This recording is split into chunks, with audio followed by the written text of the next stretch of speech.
Jak zlepšit život v centru pro místní obyvatele? Stačilo by přitom udělat jen pár jednoduchých věcí. Podaří se to? Ahoj, jsem Daniel Kotula z realitní kanceláře Kotula a každý týden pro vás točíme nová videa o zajímavých místech a věcech v Praze a jak se zorientovat na realitním trhu. Proto budeme rádi, když budete náš kanál odebírat. Děkujeme! V tomhle videu se podíváme na 3 jednoduchá zlepšení, která by výrazně pomohla zlepšit bydlení v centru. Jejich provedení by přitom stálo jen pár korun a mohly by být provedeny okamžitě. Věřím, že u tohoto videa vznikne hezká diskuze, tak jdeme na to. Každý den chodím pěšky do práce z Letné kolem zahrady Strakovy akademie a vždycky tam pátrám, jestli tam někdo sedí, nebo se prochází, nebo ji jakkoliv využívá. A kromě zahradníka jsem tu ještě nikdy nikoho neviděl.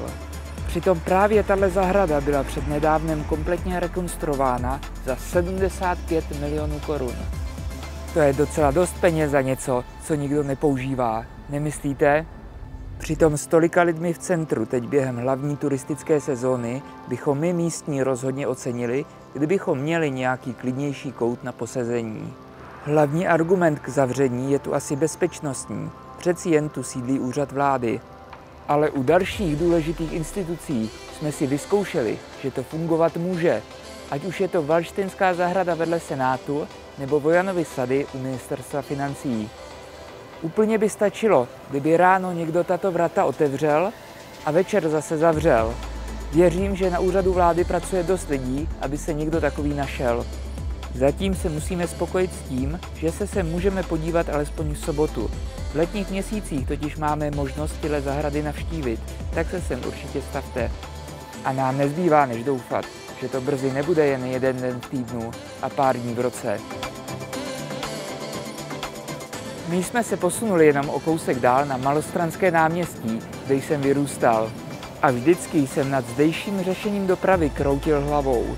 Když totiž jedete autem z Klárova, musíte nejdřív jet na horní část náměstí, obkroužit ho a pak zase jet dolů. Auta by přitom mohla jet přímo. Jsou tu 2 pruhy, které od zprovoznění Blanky nejsou zdaleka vytížené. A jestli si teď říkáte, že chci zjednodušit cestování autem v centru, tak to ani ne. Z této změny by měli prospěch hlavně chodci, nehledě na rambajs, která projíždějící auta po kostkách dělají.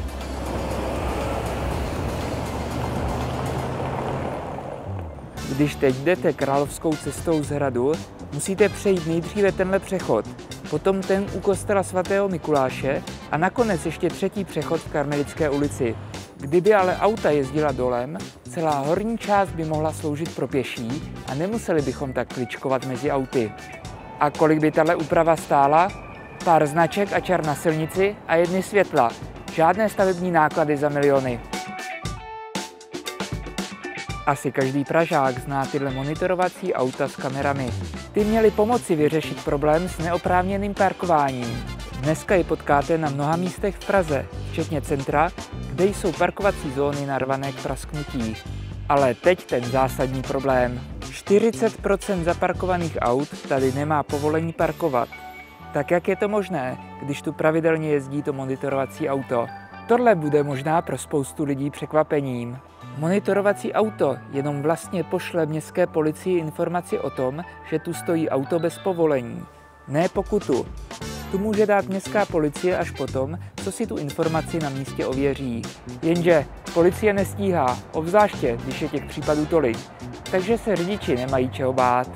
I proto někdy řidiči s nadsázkou říkají, že je levnější jednou za rok zaplatit pokutu, než platit parkovný. A řešení? Jednoduchý. Stačí, aby byla pokuta udělena automaticky a majitelům aut rozeslána ihned. V dnešní době je to snadné technické řešení. Tak co si o těchto zlepšeních myslíte? Dávají vám smysl? Napište mi to dolů do komentářů. Těším se. Stejně tak mi tam napište další tipy, jak zlepšit život v Praze. Za sebe doufám, že se některých těchto změn brzy dočkáme, obzvlášť zpřístupnění zahrady Strakovy akademie bych teď v létě rozhodně uvítal. Vy taky? Některé změny jsou komplexnější a jen tak se jich asi nedočkáme. Jako tady těch na magistrále. Jaké jsou plány s touhle dálnicí vedoucí skrz město? Měli bychom ji zachovat nebo zrušit? Podívejte se na naše nedávné video na toto téma. Odkaz najdete dole v popisku. Na tomto kanále pro vás každý týden připravujeme nové video o životě v Praze a jak si ho co nejvíc užít. Budeme proto rádi, když náš kanál budete odebírat. Děkujeme a těšíme se zase příští týden ve čtvrtek. Na viděnou.